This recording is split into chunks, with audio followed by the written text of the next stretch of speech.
This podcast is brought to you by CDKeyoffers.com. Use offer code BROKENSILICON for 25% off Windows codes and Die Shrink for 3% off everything on the website. All right, let's get to the show.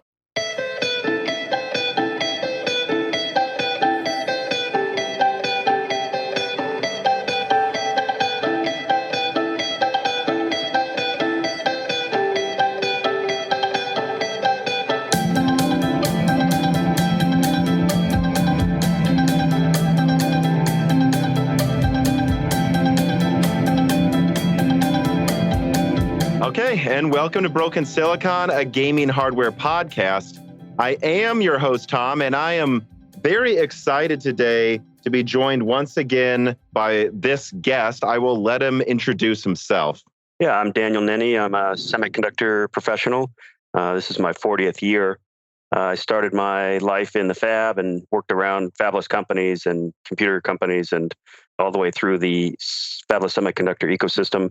You know, I published 7 books now. I just published another book last month. And during the day, I help companies, emerging companies, do business plans, and we get funding and work on exits. And I've done 5 exits in the last 6 years, so it's a pretty busy time. During the night, an exit? I mean, I'll just be honest. I don't use that that term ever. That's when the company gets acquired. Mm-hmm. Okay. So if you're going to start a company, you have to have your exit in mind. You know, if you really want to do a good job, and you can't just start a company and say, yeah, let's see where this goes. Most companies, there's an exit plan, and it could be an IPO. But in the semiconductor ecosystem, acquisitions are, the most profitable. Mm-hmm. Yeah, it seems like an overwhelming majority of startups, eventually the end goal is to get acquired by a much larger tech company, right? Yeah, that's the biggest payout. Going IPO is, I've done IPO one time. It's a very cool thing to do, but it's very difficult, and it depends on the market. And then once you're a public company, you're under serious scrutiny. So it's not really a happy thing. But acquisitions, I think you mentioned, or somebody mentioned Nuvia being acquired by Qualcomm. Mm-hmm. I mean, they didn't even really have a product, and they got acquired for $1 billion. So it's a pretty good thing. Now, you've already been on before, and we went quite extensively through your history in that episode. I would recommend anyone who wants to hear a ton about that, go listen to that one. But I mean, outside of what you already said when you introduced yourself, what overall has been your career education and career path, shall we say, right, in semiconductors? Yeah, well, by trade, I'm an electrical engineer, but I do have a graduate degree. I studied business law, so it's one of the things I do is wafer agreements. So I have pretty good understanding. A lot of people don't understand wafer agreements. It's kind of critical to the fabless semiconductor industry. And I start companies. So I've done a dozen startups, and in fact, I'm involved with 2 right now. So that's what I do during the day. During the evening, I do SemiWiki. So I founded SemiWiki 10 years ago. It's a forum for semiconductor professionals. We have 85,000 registered members, and over 100,000 people read the site. We do blogs, and we do a lot of interactions. We have a podcast now. You actually inspired me to do a podcast. So I did your podcast, and I said, man, I could probably do a better job. So I started my own. Wow. Just kidding. So I started my own podcast. We do it every Sunday. I mean, every Friday it's published. It's 20 minutes. We just talk to semiconductor guys and see what's on their mind. And but we've done it on the shortage a couple of different times with different people. And, I guess that's what we're here to talk about today is the semiconductor shortage and the issues around it. Well, let's get right into that. Then the first question I actually have regarding the current semiconductor shortages is, has any year in the past 40 years, 30, 20, I mean, in your memory, compared to the shortages we're seeing now, has it ever felt, to put it simplistically, has it ever felt this bad before? Yeah, I was talking to another guy, a friend of mine, and he's got 50 years experience. And he said that there have been 14 different shortages similar to this over the last 15 years.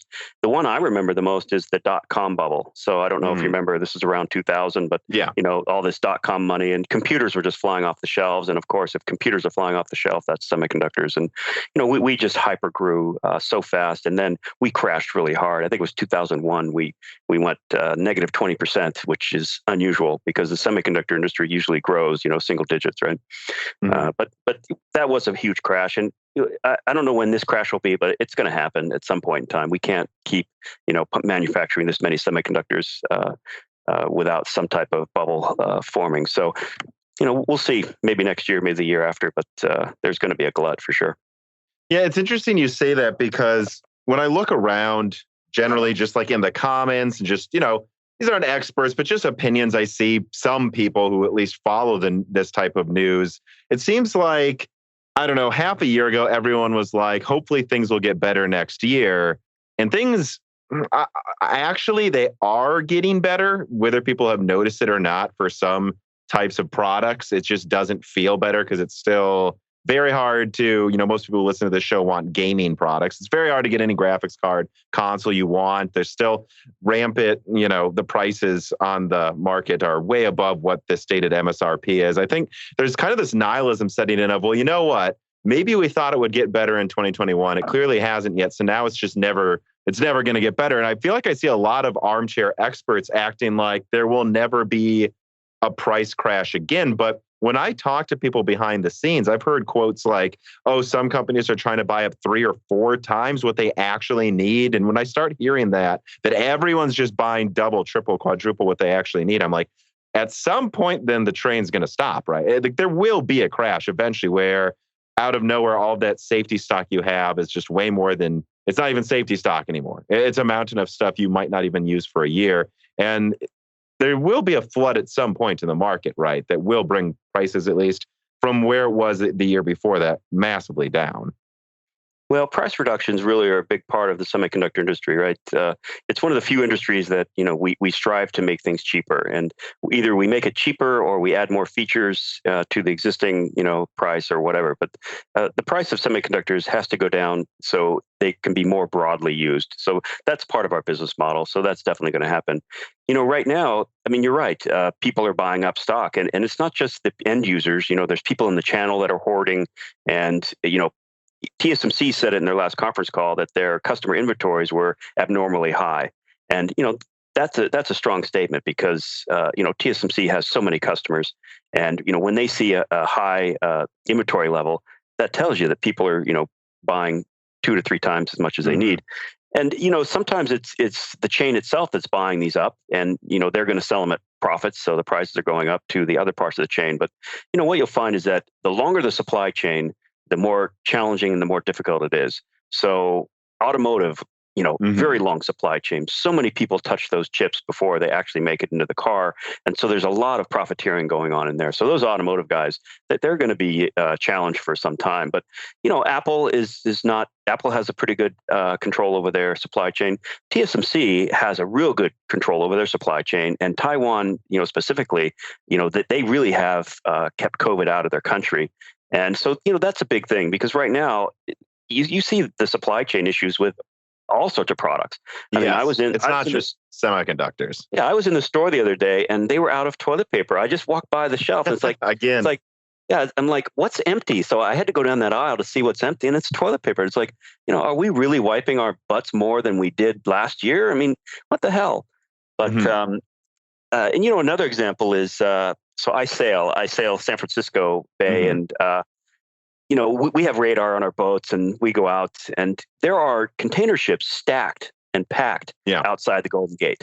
And this was just last weekend, and it's just crazy. And we normally see them coming under the gate. There's a handful here and there, but they're just stacked out there. And what the talk on the dock was is that the COVID protocols and procedures on the dock now are slowing things down.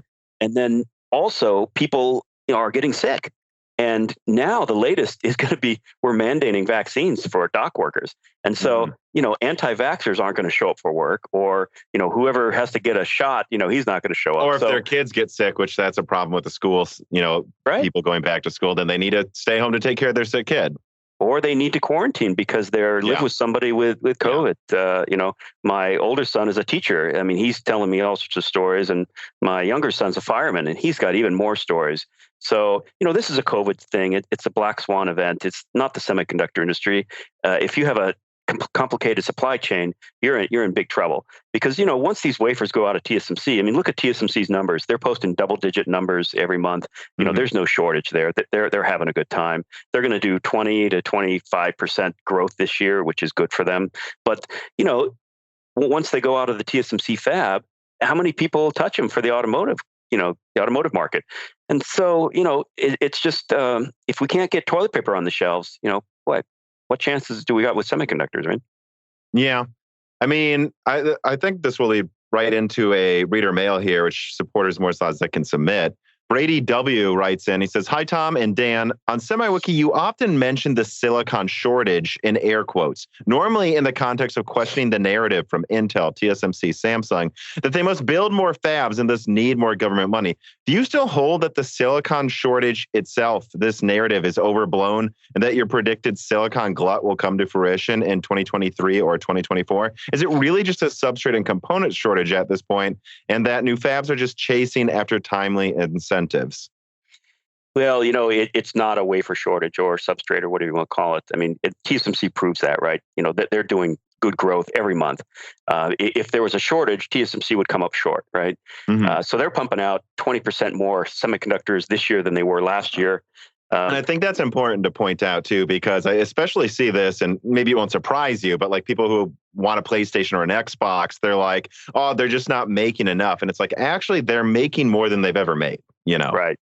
Right. And I mentioned wafer agreements. If you look at these wafer agreements, they are, binding legal contracts between TSMC and the customer, like AMD, for example. And these things are signed, 2 to 3 years before, they hit manufacturing. And what happens is, when you want to do a chip to a different process, you download a PDK from that company and you sign all these agreements. And then you say, hey, listen, I'm going to do a chip. This is how many wafers. And if you're a small company, it's not a big deal, right? But if you're a big company like AMD, you have to tell them, hey, or Intel, we're going to, need this many wafers. And then TSMC goes out and builds a fab, right? And they can build a fab in a year or two, or add fab capacity, or move fab capacity from Apple to somebody else.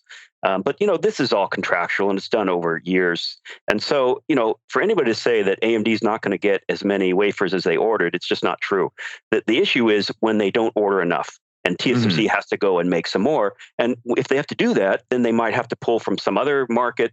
TSMC pulled a lot from automotive last year because automotive quit ordering, right? And then they had to move it back to automotive. But anybody that says Intel's going to take all the 3-nanometer wafers from Apple and AMD, I mean, it's just nonsense. It doesn't work that way.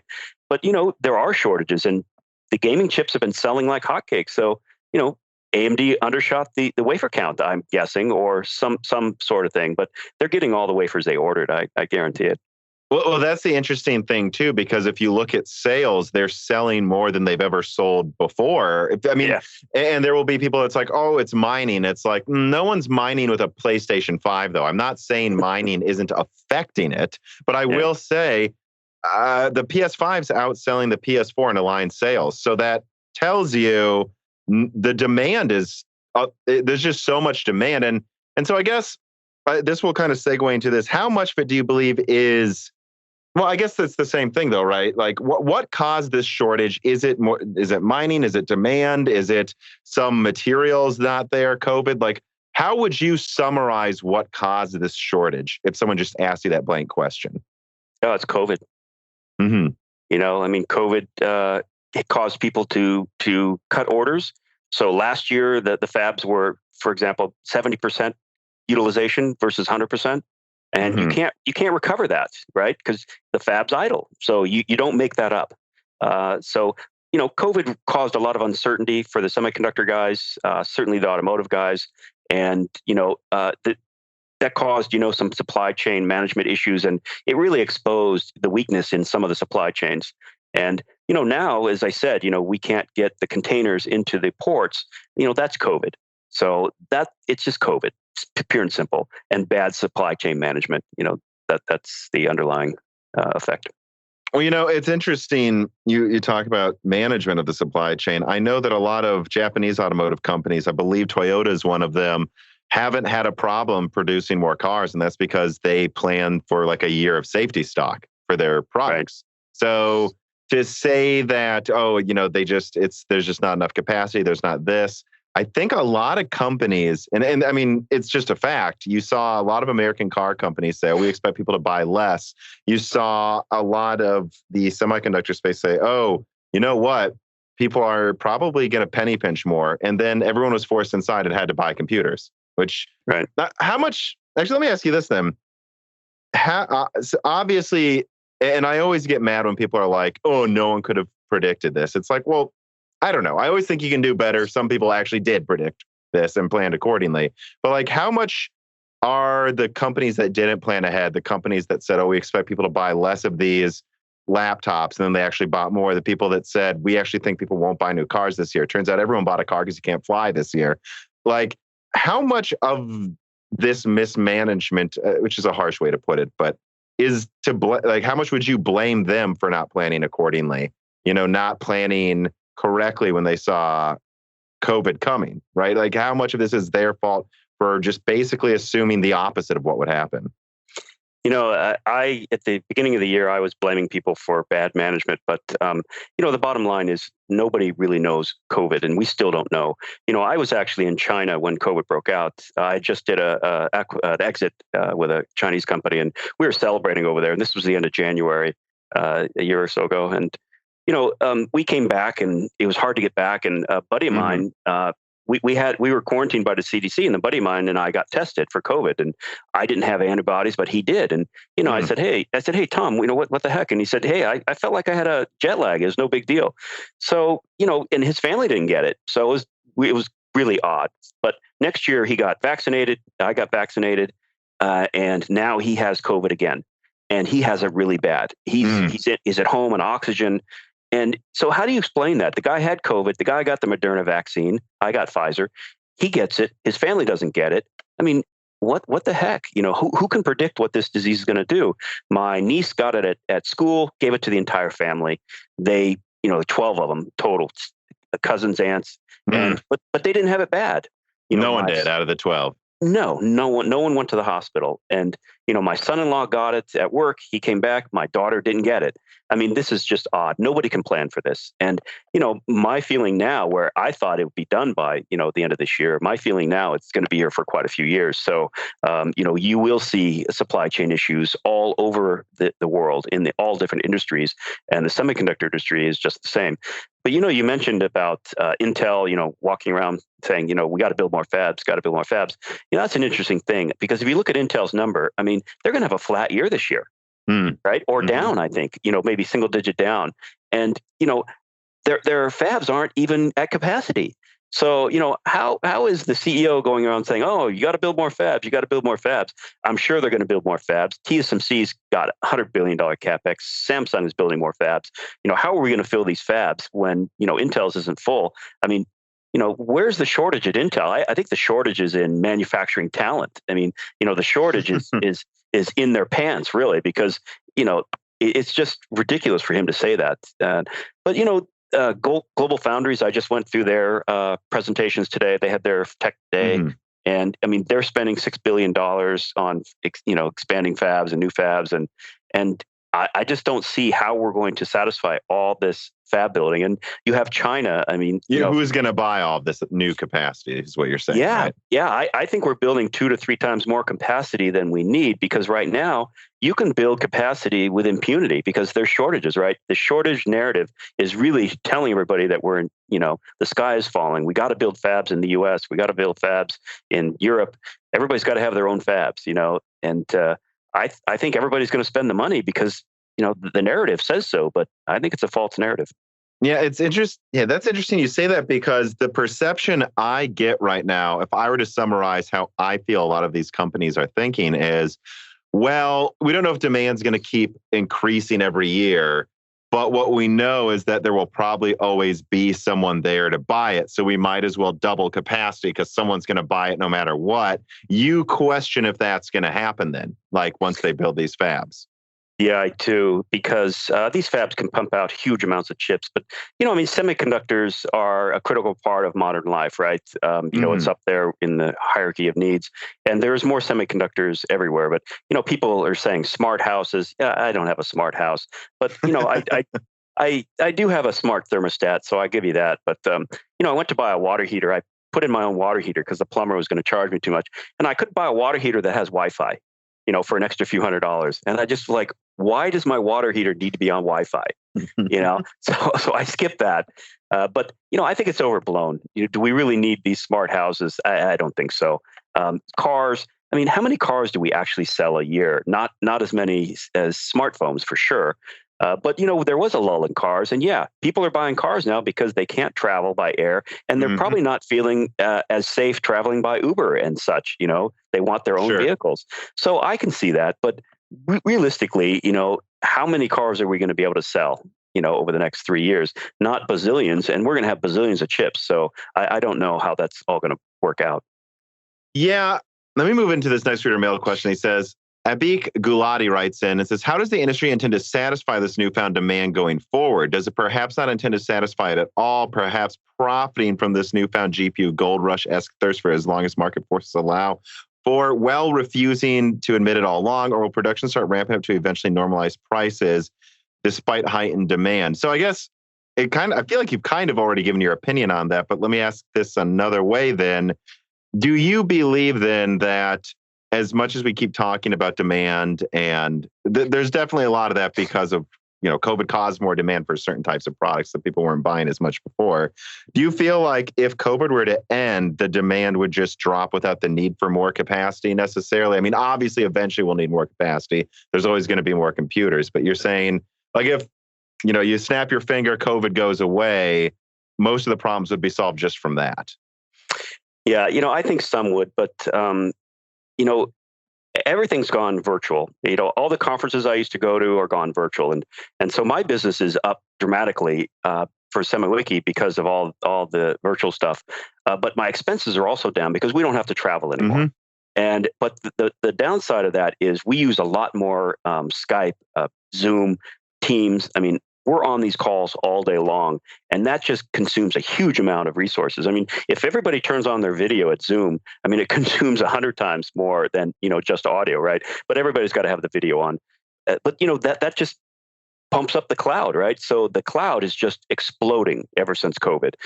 Will that go back to normal? No, because a lot of people are going to stay home. I mean, I'm going to stay home, to be honest with you. I don't like going to China, for 2 meetings and coming back. And, they used to say, Dan, you have to be here. You have to be here. Well, I really don't, it turns out, because I've been doing even more business since COVID. We Zoom. And now I work from 7 a.m. to 7 p.m., Zooming all day. And it's much more efficient and effective. And a lot of people are going to agree with that. Some people won't. Some people want to get on a plane. But I think we'll be in a half and half. So demand will definitely go down, but it's not going to be back to normal. Yeah. So I guess let's try to put a stab at it then. When do you believe the shortages? I have to think of how to even phrase this, because depending on how you phrase it, it really is, it changes the date. Like, when do you believe things will feel like, in terms of how easy it is to get what you want in the semiconductor space? And maybe you can even throw cars in there as well. Like how maybe it felt in 2019, early 2019, when I think it was pretty easy to get graphics cards, for example, below price or something like that. And some game consoles were actually below MSRP on Amazon from time to time. When do you think it'll feel like that again? I was hoping for, the end of this year. I was hoping COVID would disappear, but clearly that's not happening. And so for me, it all depends on COVID. The thing is that, TSMC is pumping out wafers like regular business, right? They're not missing a beat. We have the wafers. Other companies are pumping out wafers too. GlobalFoundries. All these companies are doing record business. So the wafers are there. You have to ask yourself, why can't we get chips? We can get wafers. Where's the chips? Right. So it really is just a supply chain issue. And there are problems we have to solve. The good news is the systems companies are the ones that are taking it in the shorts, right? So a car company is a systems company, the ones with the end products. And those people usually have very good long-term vision. Us chip guys, we just look at chips, right? The chip's done, we're done. But the system companies have to do the whole system. And so those guys are normally really good at supply chain management. And you mentioned Toyota, they're very good at it. But by the way, Toyota's looking at shortages now too, because they're out, right? They lasted longer than the rest of the guys because they had better supply chain management. But I can tell you, these guys are going to fix it. They have to. because they really are losing billions of dollars. So they're going to fix it. Right now, fixing it is double, triple ordering, and that's going to go on for probably another year. And then, hopefully in 2022, 2023, we'll see a little normalization where we can get these products as we normally can. So you have a supply issue with a supply chain. You have demand issue because of COVID. Those two are going to come together. But it's going to take a couple of years. Right. So I guess with the understanding that no one's going to hunt you down and murder you if it's off by half a year, you would say probably late 2022, early 23, or do you think farther back than that? Well, last time I spoke on this was beginning of the year. I thought it would be, early 2022. But again, it's all got to do with COVID. I mean, if we can't unload container ships, we're screwed. Right. Mm-hmm. So there's no new technology that's going to help us. If you ever see one of these container ship ports, I sail by them all the time. They look like those things out of Star Wars. In fact, George Lucas got his idea for the Star Wars contraptions from these docks.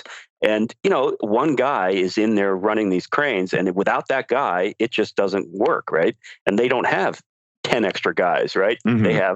They have the minimum shift requirements. And, that's going on all over the world. And so it's just an example. So, you have to get rid of COVID before you're going to get this supply chain issue fixed. But, until then, people are just going to stock up, and TSMC is going to make, trillions of dollars, and everybody's going to have, 10 times more chips in their inventory than they had in the past. But, at some point in time, it's going to loosen up, and then those inventories are going to carry people out for a few quarters, and, we're going to see a little bit of a dip down, right? Mm-hmm. They're not going to carry these inventories forever, right? So as soon as they fix their supply chain problems, these inventories are going to be depleted, and we're going to have a pause. Yeah. So you're saying whenever it does happen, though, there will be a crash. It's like, I think right now, from my perspective, I'm seeing availability improve already in some areas. I'm seeing prices for some products trickle lower again, but that it's just going to be this slightly gradual thing, and then the floor will just fall out. Though it will be a falling out of a floor. Not we can get away with still charging more forever situation. Yeah, hopefully it'll be a controlled fall. Hopefully they'll see the supply chain, tightening up. But with COVID, I mean, I just don't think you can predict it because we've been hit a few times with COVID, right? We're taking us a few big punches, and there might be a few more. We don't know, but they have no choice. They have to inventory up. Carbon Cry writes in, he says, Daniel, could you explain how the new substrate contracts AMD and possibly others are making to prevent the current substrate bottleneck to recur? Is it a significant departure from how business used to be done? And here's a reference from DigiTimes to what I'm talking about. Yeah, so I don't agree with DigiTimes on this one. As I mentioned, it's wafer agreements, right? And that's how it's always been done, and that's how it's done in the future. I think AMD needs to do a better job of forecasting, and I don't know how to do that in their business. They seem to do well, but they're in a very competitive market. So how do you predict, how many chips you're actually going to sell? And again, if you say you're going to sell 10 million, you're going to buy a bunch of wafers. You have to buy those wafers, right? So, but I think AMD's been doing incredibly well. I'm not necessarily an AMD fan, but I'm very impressed by their results over the last year. And right now, I was just told this morning on a call that AMD lead times are being cut dramatically, but Intel lead times are not. So I don't know how to process that. Intel's got their own fabs. They're supposed to be making chips for themselves, and their lead times are growing. And yet here they are saying they're going to be a foundry and they're going to do this. It's like, holy cow, you can't ship your existing chips. What are you going to do with more foundry business? So very optimistic about AMD. And I think that's really a credit to their relationship with TSMC. They've done a good job with it. The big thing with AMD is, they first started with TSMC at 7 nanometer and they did a decent job, but I think they have chips at 6 nanometer too, but 5 nanometer, they did a really good job. 3 nanometer, the node that's going to be out, the next 2 years, that's going to be pretty weird because Intel and AMD are going to be on the same process for the first time ever.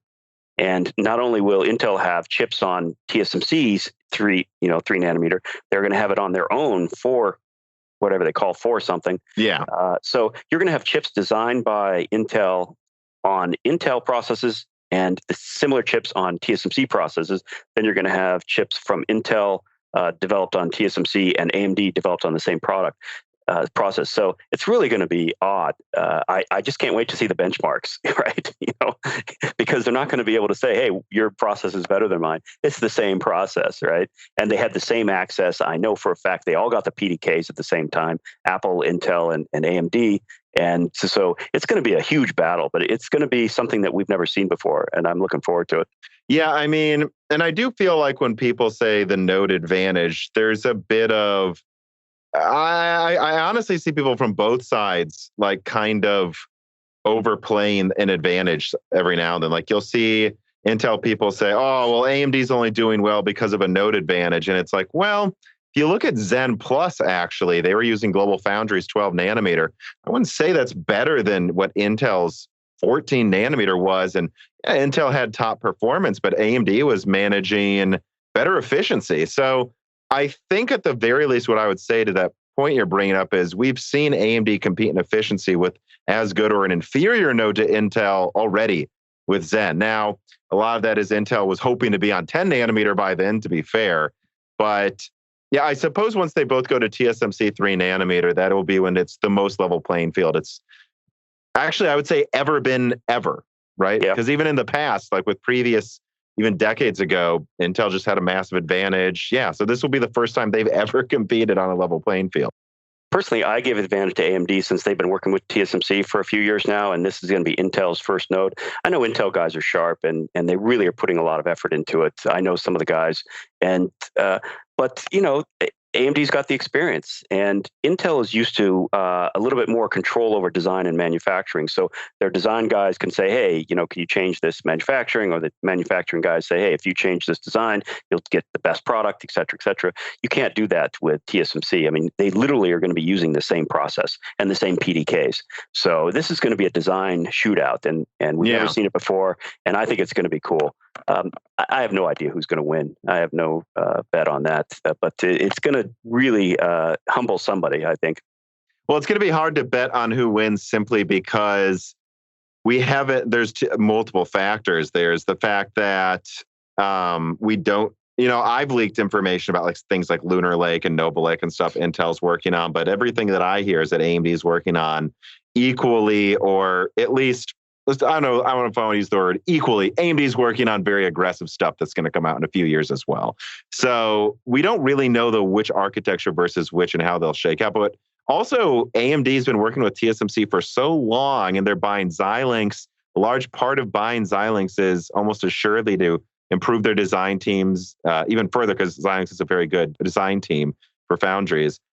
I feel like that could be just a major advantage in and of itself, obviously, against whatever Intel's doing, that Intel working with TSMC. AMD's got such a head start on working with TSMC, right? I mean, how much of that will give AMD an advantage, even if their architectures were, let's say, possibly equal, whatever that means?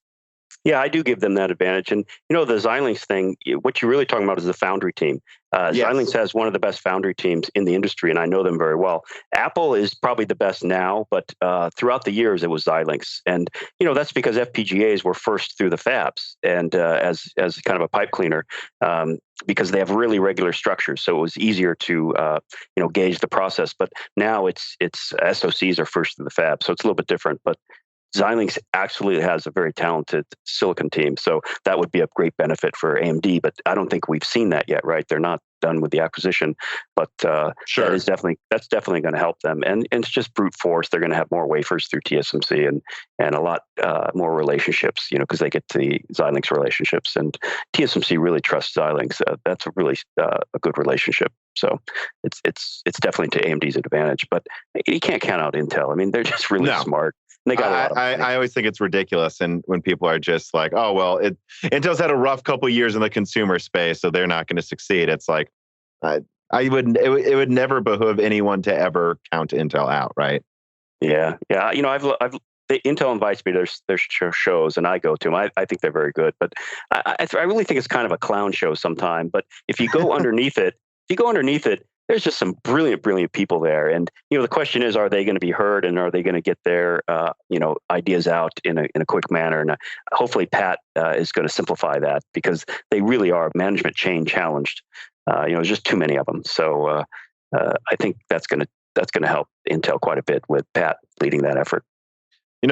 On this subject, Carbon Cry writes in and he says, how would you evaluate the current state of the two big pending mergers and acquisitions, Nvidia-ARM and AMD-Xilinx?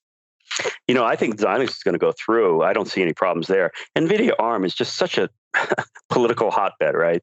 I don't see that one going through. Although, the CEO of Nvidia is another one of those guys that I would never count out. The guy is so smart. Yeah, Jensen, he's so clever. And, I've met with him a few times. I mean, I tell you what, I would never bet against him. So, in my logical mind, I say no way. But in knowing Jensen, I say, could happen. And I also know that the ARM CEO, Simon, I know him even better. He also a brilliant guy. So, I hope it happens. I think it would be disruptive, but that one's probably maybe a longer shot. But definitely AMD Xilinx makes sense. That's going to give them huge cloud advantage against Intel. So I think that's going to happen. Well, let me push into that NVIDIA ARM question, because I've actually had it suggested to me. Well, there's a lot of factors for why the ARM acquisition may not go through. There's the monopolistic concerns, but I've also heard these other factors, such as the UK government not liking NVIDIA moving that chip design out of their country. That's like the only chip design they have, and they might see it as a national security issue.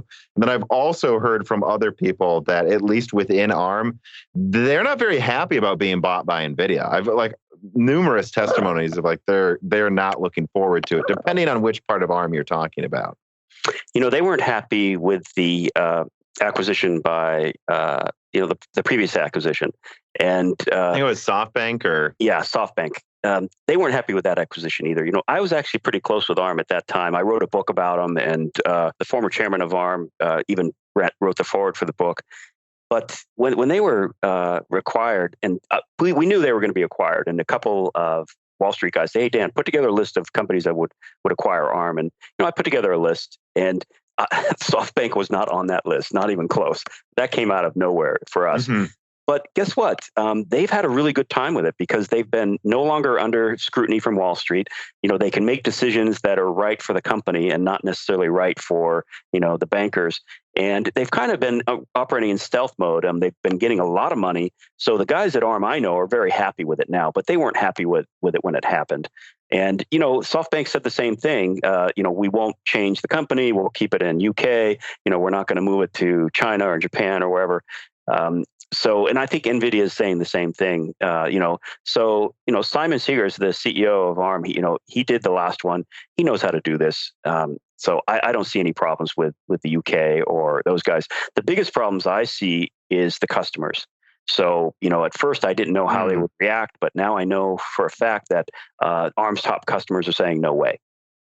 Yeah. And so that is compelling. And so, if you get Qualcomm and Samsung and Apple and the rest of those guys against this, I just don't see how it's going to happen. Mm-hmm. So you would say that from your opinion, it's not, or should we even just say analysis, that it's probably not going to go through. But you said never count out Jensen. How does Jensen make it go through? Is this a question I can even really ask that makes sense to ask? How do you see Jensen forcing it through? Well, I don't think he would force it through, but they know things we don't know, right? Right. And so that's what I think. I know Simon, I know Jensen, two brilliant guys. They wouldn't be doing this if it was a low probability deal. So, don't be surprised if they pull, a rabbit out of the hat or whatever. So, they have much more information than I do. But from the outside looking in and me knowing the customers, I don't think it's going to happen. But again, I wouldn't bet on it. That's funny then, because obviously we can't give a financial advice. I should probably put out that statement right here, right? This is not financial advice. This is for entertainment purposes. Or how important is this to NVIDIA? That's another very good question, I think. How bad would it be if it didn't go through? Well, I think it would bruise his ego, which is a very serious thing. So if you know Jensen, but I don't give financial advice. I don't do any stock market stuff. I'm a wafer guy, but I know the players, and I have faith that they know what they're doing, and they wouldn't be doing this without it. I think there's a separation fee. I think ARM gets billions of dollars. I don't even know, but that's not even considered because the amount of time and money they've spent on this thing is incalculable. So Nvidia, the amount of time Nvidia has spent on this. Yeah. Well, ARM has spent a lot too, right? Okay. They're working on it. But I just think that Jensen would not go into this, half-cocked. I'm sure he knows how to do this. So, I mean, they've done acquisitions before. They did a couple of really big ones. So, I wouldn't bet my own money on it. That's what I'm saying. How damaging would it be? Like, they're showing off all these ARM roadmaps. Like, how damaging would it be to their company and the work they put in if it doesn't go through? Like, would it stop everything they're planning to do, or would it just be, now we're just going to do it this way? Our industry is full of shiny things, and one shiny thing goes away and another shiny thing comes around. So we have pretty short memories in those regards. There's a lot of acquisitions that failed that we don't even talk about, we don't even remember. So I think it'll just be a very small footnote in the industry, and I don't think it's going to hurt NVIDIA at all. I think they probably have a plan B. Oh yeah, I mean, undoubtedly, the more pushback they get, the more they're like, okay. They're not, I think a lot of people, again, armchair experts forget that too, is it's just like, they're thinking about, what happens if this doesn't go through. They're not just going to go, oh, well, I guess now we have to start planning, right? I mean, that's a good point. Yeah. Melodic Warrior writes in, he says, welcome back to the show, Daniel. Recently, I was doing some deep thinking on what has been going on with the whole supply-demand issue. As I was doing so, the interview with AMD CFO Devinder Kumar with Ross Seymour of Deutsche Bank came up in my feed a few days ago at the time of me writing this question. I found it curious how out of all of the major semiconductor manufacturers, AMD is the one who has been the most confident about getting supply issues resolved. I'm aware that they have been doing a ton of behind-the-scenes work to improve things like ATMP, something like 50 to 60% growth, helping TSMC and GlobalFoundries secure more silicon substrate, supplier agreements, and so on. But my question is this: AMD's role in the industry, is it growing more than originally expected? How far is their influence expanding? I think they're doing quite well. And, as I said, I've worked with AMD in the past. AMD bought their GPU, and it was a company called ATI, and I worked very closely with ATI. And, when AMD bought ATI, I thought just brilliant, because they were going to put it all on one chip. And a lot of people thought that was a mistake too, which is interesting. Yeah, I thought it was brilliant because the GPUs and such, and ATI was a much better company than AMD as far as getting silicon out, and they were big partners with TSMC, and so I thought that was a brilliant acquisition, and I think that's really what has made AMD, as strong as they are today.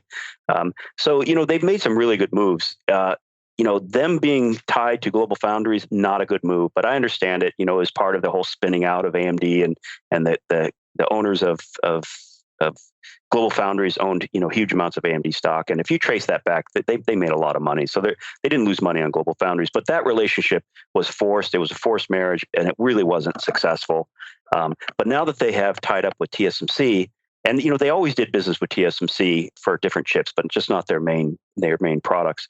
But this tying up with TSMC, it really was done in the right way, and they could have done it two ways. They could have said, "Hey, we're gonna go with Samsung and TSMC," or they could have easily said, "We're going to go with Samsung," because GlobalFoundries licensed Samsung's processes, so they were already familiar with Samsung 14 nanometer. They could have just put it all into Samsung, or they could have been clever like a Qualcomm and say, "Well, we're going to use both fabs," right? And when you do that, you alienate TSMC, right? So instead, what AMD did is they say, "Hey, we're going to do what Apple did. We're going to go all in on TSMC. We're your faithful customers now. Let's share all of our secrets. AMD shares secrets. TSMC shares secrets. That is a very intimate partnership. And had they not done that, I would not. I don't think you would see the success you are seeing with AMD. So they did make some good decisions. Lisa Su made those decisions, and I applaud her for it. But that's really what's made them great now. And you can say the same thing for Apple. Apple relationship with TSMC. They were doing business with Samsung, prior to the iPhone 6. And, they did fine, but Samsung, came out with a competing product and maybe stole their IP and maybe had to pay some billions of dollars. But they learned the hard way. And now they're with a pure play foundry rather than IDM foundry. And they are an exclusive relationship. And, exclusive relationships have a lot of benefits as long as you're successful in the partnership. And I think AMD has proven that they are over the last couple nodes. And so I definitely give them the advantage. And some of it, there's also a rumor around that AMD might be acquired. I find no truth in that whatsoever. I don't know if you've heard it or not, but no, I haven't heard this yeah. question. I mean, but I'll throw it in, right? There was a reader mail. Zane Mukat writes in and says, "Hey, Daniel, there have been theories that AMD is looking to be bought by another company, possibly TSMC. Do you think this would be a good idea for TSMC? And how do you think this would affect both AMD and TSMC's lineup? Are there any companies you think would be better to acquire AMD? Also, do you think AMD getting acquired has any chance of happening at all?" I don't think so. TSMC would not acquire them, and that's just ridiculous. But I actually heard that rumor as well. It was in a Chinese publication, I believe. Mm-hmm. But why would TSMC do that? I mean, there's been rumors about TSMC buying EDA companies, and maybe I could think of that.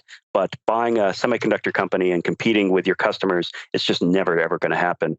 As far as who would acquire AMD, that would be a very small list. I'd have to think about it and put that together. Yeah, because I mean, I've heard people say that will Intel just buy AMD? I don't know that they really can anymore. AMD's grown so much in valuation. It'd be more like a merger. They could merge with Qualcomm. They could merge with, maybe Hock Tan at Broadcom. Maybe he's planning something big. But it would be a merger. It wouldn't be an outright acquisition, I don't think. And I don't think Intel could do it, or would they do it? Because they're mortal enemies, and that would be a monopoly for sure. Oh yeah, yeah. So we were talking about AMD's, how well they've been executing. And they're, doubling down on TSMC, really partnering with them.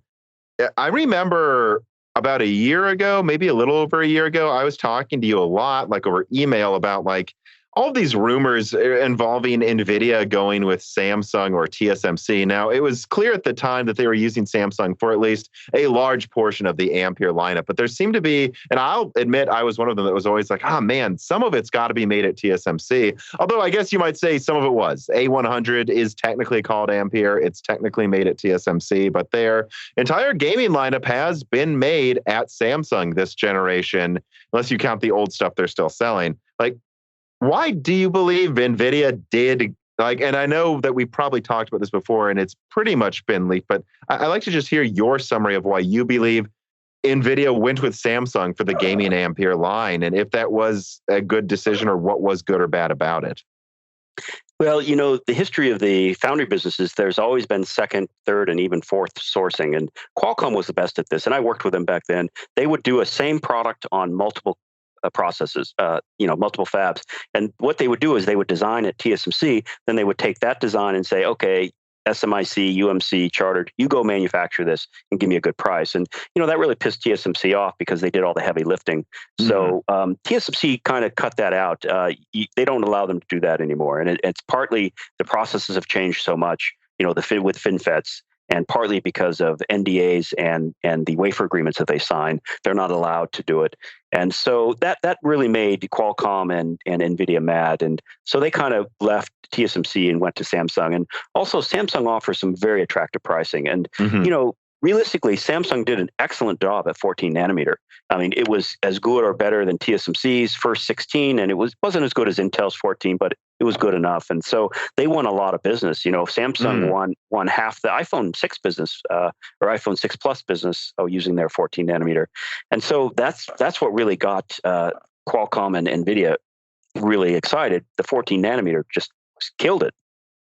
And they were 20% less, I'm told, than TSMC, because Samsung doesn't need to make money on their logic business, right? They make all their money on memories, and they haven't made any money on their foundry business, I guarantee it.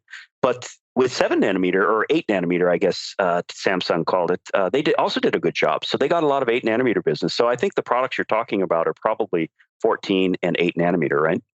So yeah, I know that with NVIDIA's 10 series. So this is like all the way back in 2016, 2017. The majority was made at TSMC, but their low end like GTX 1050, 1050 Ti's, that was actually made at Samsung's 14 nanometer. Now, recently in 2020, they launched the Ampere gaming lineup. Everything from the RTX 3050 up to the RTX 3090 has been made on Samsung's 8 nanometer, which is really like a third gen of their 10 nanometer. Right. Yeah, that's what I'm referencing, though. Like, why did they go with that? Because at the very least, what we can say is this: maybe you just say RDNA 2 is a fantastic architecture from AMD, and I think it is.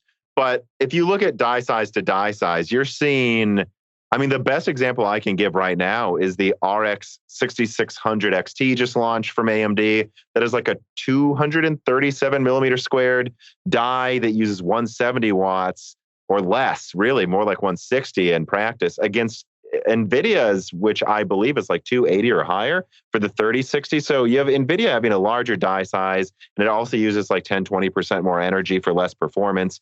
There's no doubt that AMD has an advantage using TSMC 7 nanometer. That's kind of what I'm asking, with Ampere is, was it worth it for that 20% price reduction, or were they kind of forced to go there because TSMC was pissed at them? Well, I think it was the other way around. TSMC wasn't pissed at them. TSMC put up rules, and one of the other rules that TSMC put up early on, and this really pissed off Qualcomm, was they gave Apple most favored nation status. Right, so Apple gets the process first. They get the most favorable pricing. They can't price wafers lower than what they sell to Apple. And Qualcomm used to be in that position, so that really pissed Qualcomm off. I don't think Nvidia was pissed off. Nvidia CEO and the founder of TSMC were actually very close friends. But business is business. They got a good deal, and I think it worked out well for them. The problem is what happens is, people go by node. 14 nanometer was kind of a wash. Samsung and TSMC both did a good job. 7, 8 nanometer was kind of a wash. They both did a good job. But 5 nanometer, TSMC killed it. And 3 nanometer, everybody's on TSMC as far as I was going to say, I'm not sure that TSMC really has competition for that anytime soon. Yeah. So, it goes by node, and there are no loyalties. You're going to make the best decision. But when you have yield problems or when you have density problems, which Samsung has on occasion, that kind of dampers thing. But I tell you what, a new node is a new day. If Samsung comes out and says, hey, look at our 2 nanometer or 2 angstrom or whatever they're going to call it, I'm sure the other companies are going to jump for it, because, again, it comes down to price. If your GPU is 20% less than somebody else's GPU, that's pretty compelling. Gosh, Reese, why does Windows 10 Professional have to be so expensive?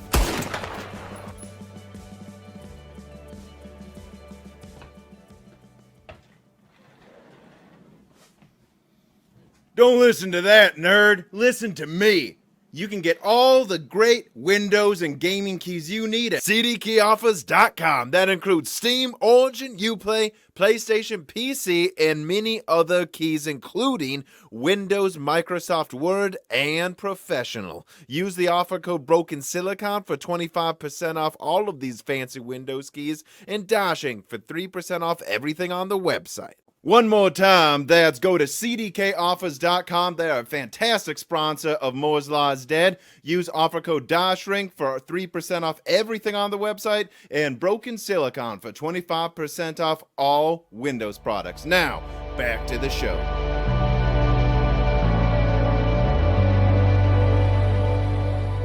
So I guess let me ask this then. How do you kind of see the competition between TSMC, GlobalFoundries, Samsung, and I guess Intel progressing over the next, let's just say, decade? Like, will anyone ever challenge TSMC for the best node again? Will Samsung and Intel stay like a node behind? And will GlobalFoundries ever, or when do you think they might make a play for kind of at least catching up to one node behind? Because really they're more than a node behind at this point. Well, they're stuck at 12 nanometer. And, GlobalFoundries, I love those guys, but you have to realize they really didn't succeed in the process development, right? They came out with 28 nanometer. That was their big first node, and they didn't succeed. And then they didn't succeed at 14 and had to license Samsung. So I don't think GlobalFoundries is developing any new processes. I think they're just going to milk what they have. And, their fabs are full and they're going to go IPO, and, God bless them. But they're no longer a leading edge fab. There's always been rumors, will they make a play for 7 nanometer again? And they say they just decided not to do 7 nanometer. But like, how long can that last where they're just right now, I don't know, you might say they're 2 nodes behind. What happens when they're 3 or 4 or 5 nodes behind? And then you just have Samsung and TSMC expanding capacity. I mean, how long can they last just milking their current nodes? Yeah, probably 100 years. I don't know. We're still shipping nodes that were 20 years old, right? So, right. So, but the question is, are they going to be able to grow? And no, right. That's because kind of what I'm asking too. You're not getting new business. You're fighting over old business, and you're fighting with SMIC. You're fighting with UMC. You're fighting with a bunch of these smaller fabs that are stuck in a certain node. So, it's going to be like 6 dogs at one bowl. Who's going to get the most? It's still one bowl. When you go to a new node, it's new bowls. New business, new things. So, but I'm hoping they'll be acquired. To be honest with you, because I see that that's really the only disruptive thing that can happen in the foundry business, because you have these 2 IDM foundries, right? IDM foundries are different than pure play foundries, and then you have TSMC, who has several hundred customers, and these customers are spending huge amounts of R&D money in conjunction with TSMC. So if you look at R&D money, you see TSMC, they don't spend as much as Intel or somebody. Yeah, it's not the case. They have trillions of dollars of R&D being put into IP and their ecosystem, making them successful. That IDM fabs don't have, right? So Samsung and Intel don't have that. So it's just sheer force, and it's a shame, because TSMC is a very ethical, very noble company. I don't think they will take advantage, but it's not good to have only one fab, only one foundry. We need 3, or more. And we don't have that. So we really have to work with the IDM guys and make sure their foundries are successful. My suggestion is, for Intel or Samsung to buy GlobalFoundries, because, one of the things is trust, right? You don't want to compete with the customers, and GlobalFoundries could be a storefront. They could manage the customer interfaces to the fabs. They have their own fabs. They can take orders and do all the front end work, in a very pure play foundry manner. And they have a lot of customers. They have a lot of talent. I mean, it'll take Intel or Samsung years to accomplish what they would do in an acquisition of GF. I mean, it could save them 5-10 years and billions of dollars, in my opinion. Well, I believe I've heard you talk about this before, that you believe that it would be a very good move for Intel to buy GlobalFoundries. I'd kind of like you to expand on that. And then also, forget what's good for Intel. What would be best for the industry if Intel bought GlobalFoundries, or if Samsung bought GlobalFoundries to compete with TSMC? Well, it would be Intel, because it would be, buy USA, go USA, go USA. But I think it could go either way. GlobalFoundries has a nice ecosystem, and again, they have the customer front end experience, and they have their own fabs, and I think they could fill up Intel's older fabs. Does Intel want to fill up their brand new fabs with a foundry business? I wouldn't think so, because it's much lower margin, but who knows? But why reinvent the wheel? Just grab GlobalFoundries and fill your fabs and become a global foundry business. I think Samsung could do the same thing. I don't think they will. I think it's more likely Intel would do it. Samsung is very close to the chest. They want to do everything themselves. But I think either one could do it, and that would be for the greater good of the fabless industry, is to have 2 leading edge fabs. And this would give GlobalFoundries leading edge processes, right? I mean, it would accomplish the same thing. And in my opinion, for them to survive, they don't need them. For them to thrive, they do need the new processes. That's a good way to put it. Is like, it's not like GlobalFoundries is going out of business, but they're not going to be growing anymore. And I do think there's an interesting point you're bringing up about it being good for the industry if Intel bought GlobalFoundries, because most people, and again, these are gaming websites, but most people in the comments are just like, oh, if Intel buys GlobalFoundries, that's terrible for the industry. You do believe it would be good, which is not something I've heard a lot of people say, at least not maybe, in the circles that I usually read. Well, hugely, because, GlobalFoundries is owned by, a Middle East country, right? So that puts a little bit of a shadow on them. If Intel bought them, they would be, a U.S. company. They would have fabs in Malaysia. They would have fabs in Europe. They would have fabs in the U.S., more fabs in the U.S. I think it would be a great fit. But, Samsung's building fabs in the U.S. as well. And this would be a complete pivot for Samsung to have all these different fabs in different countries. But, if they're really serious about the foundry business, they're going to have to do that. The question is, are they serious about the foundry business? And I haven't been able to answer that in the last 10 years. Carbon Cry writes in, yet again. And he says, seeing Intel use TSMC more for product categories that need the best performance, do you think Intel hard design teams have as much access and cooperation from TSMC as AMD, Nvidia, or Xilinx would have? Given that Intel is an IDM and is seeking to be a direct competitor with IFS, would it be possible for Intel to always have this handicap when using TSMC nodes?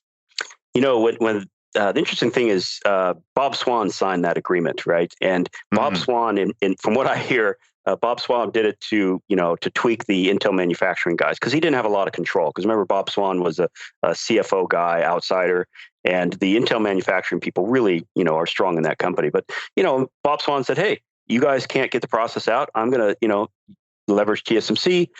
We'll see how things go." Well, that cost Bob his job, right? So Pat Gelsinger came in and said, we're going to do IDM 2.0. We're going to be frenemies with TSMC. Well, in Bob Swan's view, they were intimate partners. In Pat Gelsinger's view, they're frenemies. And I got news for you: TSMC doesn't do frenemies. I mean, nobody in this business does, right? Either you're a competitor or you're a partner. And now they're competitors. So I think the landscape between the relationship with TSMC and Intel has changed. And I don't see it being as intimate as with Apple or AMD, which is what they need to be successful. One of the problems with Qualcomm and Nvidia is they jump back and forth. So TSMC is not going to share the same type of intimacy that they do with somebody that is, committed to them in the committed relationship like AMD and Apple. So, I don't care what anybody says. They don't have the advantage that AMD does. And no, Intel will not either. I'm talking about Nvidia does not have the advantage with TSMC that AMD does. And I don't think Intel will either. Right. And you would say Intel is behind than Nvidia as well, and pretty much always will be in their ability to work with TSMC. Well, anybody that says we're going to compete with TSMC is going to be behind. Nvidia. So that's a fair point. I mean, so you're saying that that's the main reason Swan was pushed out, was this move, that he was pushed out by parts of the company that hated this idea. Is that what you're saying? That's what I was told. I know a lot of people there, and unfortunately, most of them are now leaving or have left. A couple of them have come back though. But yeah, that's the word on the street, is that Bob Swan pushes through. And Intel went to Pat Gelsinger for a board seat, actually, originally, not even CEO. And Pat Gelsinger said, "Hey, guess what? I'll be a CEO because this is what you should be doing, IDM 2.0. And the board said, "Hey, great, done." But that went against what the strategy of Bob Swan. But Bob Swan had no choice. He did not have control over the manufacturing.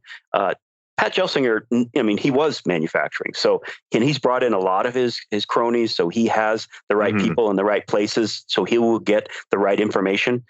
So it's a different scenario, but Bob Swan really didn't have a chance. I think the outsourcing plan with TSMC was a brilliant move for him. And we'll see what happens. But if Pat can't deliver on the new process technologies, they have an aggressive roadmap. Yeah. And I tell you, Intel came out and said, "Well, we're going to get the first high, EUV machine from ASML. We have an advantage." Well, guess what? The second one's going to ship the week after to TSMC, right? And TSMC has been working closely with ASML. They're the first ones that got EUV out, and they're really the only ones with it really in production at the most layers. It's just Pat's put some pretty strong words on the street, and I don't know how he's going to live up to it. But if they do succeed, that's great. I think that would be wonderful for the industry. But I just have my doubts, and we'll see how it pans out. But Pat could be short-term CEO if he doesn't deliver. Specifically, what do you have your doubts about when it comes to Intel succeeding? Doubts that they'll be able to bring out new competitive architectures, doubts that their fabs will be even remotely as on time as they're saying they're going to be. Like, what specifically do you doubt about Intel succeeding? And let's just let's say this up front too. Like, what is Intel succeeding? Let's define that. And then what do you doubt about it happening? Yeah, I don't have any issues with their design side. I think they're excellent designers. I think they're excellent architects. I'm on the process side, and I've seen just delay after delay after delay. And when they had a CEO, BK something, he came out and made all these claims against TSMC, and TSMC is going to fail. They can't go where we can go. Blah blah blah. And I took him to task for it because some of the things he said was just wrong. And so we had a big flame war. And it turns out he was wrong, and he got fired for it. 14 nanometer is a great process, but it was delayed, and it was for Intel. Yeah. And people forget how much that was kind of just an early warning sign of what might happen with 10 nanometer. 14 nanometer was way behind. It was way behind. But guess what? The foundries were behind that, right? So, what's the big deal? But it was didn't yield. The defect densities were horrible. But here he's saying, "Oh yeah, we're yielding." Well, they weren't. And people from Intel were saying, "Hey Dan, BK's lying." Bust his chops, right? And so I did. But and then there's 10 nanometer, a horrible, horrible node. I mean, it's just delay. And then 7 nanometer is delayed, and we'll see. They renamed it 4, which is nice, but we'll see how they do. They have limited EUV, and they're competing against TSMC, who has 2 to 3 times more EUV. And we'll see how it goes. And it's their first EUV, and we'll see. Everybody has challenges. Intel went from 0 to I think 12 layers. TSMC went from 0 to 5 to 7 to 10 to 12 to 20. They had these nice steps of learning, and not trying to do it all at once, just having consistent increases every year. Yeah, Intel takes some really big bites, and sometimes they choke. That's the bottom line. So, is Pat going to take some big bites and choke? Yeah, we don't know. Time will tell, but it's going to be a year or two, and time flies, right? So it's around the corner.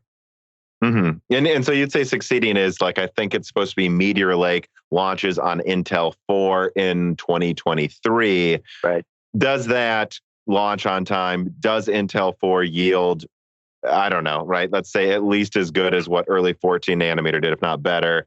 If it doesn't, that means they've failed. And is what you're saying, basically, at least for now? Yeah, and it's going to be a very big explosive fail because they will have product on TSMC 3, right, in 2023. And I'm confident they will deliver. They're sharp guys, and I know a lot of people in the ecosystem and IP and test chips, and they're doing well with TSMC. I don't have that exposure on their internal 4 node as much because it's very tightly covered. But on TSMC, they're using outside IP. They have to because they don't have internal IP for TSMC processes.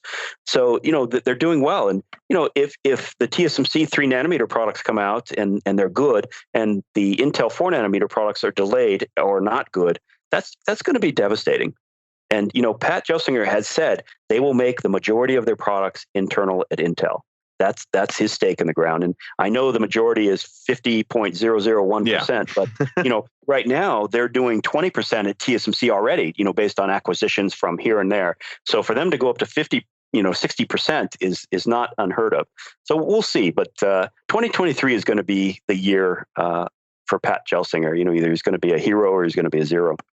Well, what I hear loosely, and it's I haven't done some video about it because I'm not willing to double down, but what it kind of sounds like is Intel 4 is much more on track than obviously than Intel 10 nanometer was, or that they're updated, whatever they're calling it. I don't know. Is there an Intel, the new Intel 7, it's doing better than 10 nanometer. It sounds like it's doing better than 10, but it's not necessarily doing much better than 14 nanometer was for when it's supposed to come out. So if it was better than the early 14 nanometer products, is that good enough? Or do you believe in 2023 when Meteor Lake launches, it has to be about as good as TSMC is? It has to be as good as exactly as they said it would be at that time? Or is there some leeway there for him to not look terrible? Does that make sense? Yeah, I think the saving grace is they will have chips out, and they will probably be pretty good, but they won't have volumes of chips because EUV adds a lot of new steps, and Intel does not have a lot of EUV machines. And so, I don't think they're going to be able to put out huge quantities of the 4 product like TSMC will with the 3 product. So, I think there's room for Pat Gelsinger to save face and say, hey, here's these chips. But I don't think he's going to be able to say, we're shipping more Intel chips than TSMC-based chips. And that's the question I want to ask, because that's kind of the proof in the pudding. That's what he said, yeah. Yeah. Can you hand walk, some chips through the fab and okay, they're only yielding 20%, but hey, we have chips, right? So the question is going to be, can they do the volumes that they need to do to be competitive in the market? And that's going to be, pretty clear because they have TSMC 3-nanometer products. And, between the internal Intel products on TSMC and the AMD products on TSMC, I mean, if Intel internal products are just a small thumbnail, it's going to be a problem. Well, and I'm guessing you've noticed this. Pat, I don't know, earlier this year said, in 2023, we want unquestioned leadership. And I did a video talking about what it would be required for them to accomplish that, and if I think it's likely. My thoughts in that video was, I find it very unlikely they have unquestioned leadership and performance over AMD, then that 2025 is the earliest. And it's funny, like a month ago, he went from saying unquestioned leadership to the top leader in 2024. And then I think this month he just said, we want to be one of the top leaders in 2025. So in a span of like half a year, he's gone from saying no one will question us in 2023 to we'll be one of the best in 2025. So you're already kind of seeing, I feel like, some hedging there against previous statements. Yeah, he's stepping back. He's walking it back. I actually busted him on one. He said, we're the unquestioned leadership in packaging. And it's just not true. TSMC is got as good or better packaging than they do. And, I called Intel, but I said, hey, you should mention to Pat that, this really isn't true. And he really should be careful what he says, because unquestioned leadership is a pretty strong statement, right? No matter how you dice it. So I think he's going to be walking things back and being a little more careful about how he says things. But there's just no way it's going to happen in 2023. I mean, it's not even close. No, at least not for more than a few things. I don't. 2025 will have gate all around. Their 2 angstrom thing, and this is going to be the next big thing. Is God bless Samsung, for the first ones out with gate all around with their 3-nanometer. I mean, it's not yielding, and it's doesn't have density. It's actually behind the FinFET 3-nanometer. But they're brave. They're the first ones out, and they've done a decent job. The question is, can Intel and TSMC be successful with gate all around? And if Intel hits it out of the park and the other 2 foundries stumble, they could get some leadership points there. But I just don't see that happening, to be honest with you, because TSMC is very cautious about how they do things. They've probably been developing their gate all around for multiple years. And remember, when they announced it, they have to ship Apple product, right? Apple level product. And, they're not going to do it until they actually know they can do it. Whereas Intel and Samsung, IDM mentality, they're going to be the first and bleeding edge, and there's going to be a lot of bleeding, right? So we'll see. But just wait for the gate all around. That's going to determine who the next leader really is who can do that. Well, so let me ask you this. Do you believe TSMC is obviously going to continue to be in the lead of, process nodes for a few years at least? Do you believe there's a chance Intel catches up to them? And do you think it's a much better chance than Samsung catching up to them? Well, again, it's going to be the gate all around. I mean, they're not going to catch them on FinFETs. TSMC is just too far ahead. So gate all around is 2 to 3 years out. TSMC will do 3-nanometer, and then they'll do an optimized 3-nanometer, and I don't know what they'll call it. And then they're going to do the gate all around. So, maybe 3 years. It really is going to depend who is better at gate all around, right? And, who can do EUV on gate all around, and who can do high volume manufacturing at that node. So, that's going to be the next kingmaker, and it's coming up. It's 3 years maybe. So yeah, we did talk about ASML, and we went over it, and then we kept going. I do want to come double back here and ask this question. Quick Jumper writes in, he says, "Hey Daniel, I'd love to ask about ASML. The industry is increasingly dependent on EUV machines. How is ASML going to scale up in upcoming years to meet the demand from its customers? And is it even possible? Also, will Intel really be able to outcompete TSMC with new generation of EUV machines?" And then Benjamin also writes in and asks, "Is ASML a monopoly in bleeding edge semiconductor lithography?" Which, for those listening, I mean, like, what would you say? Tell, maybe if you can, say what ASML is, and then before you answer these questions. Well, they're an equipment company, and they're definitely a monopoly, right? They're definitely a monopoly. EUV has been developed over years.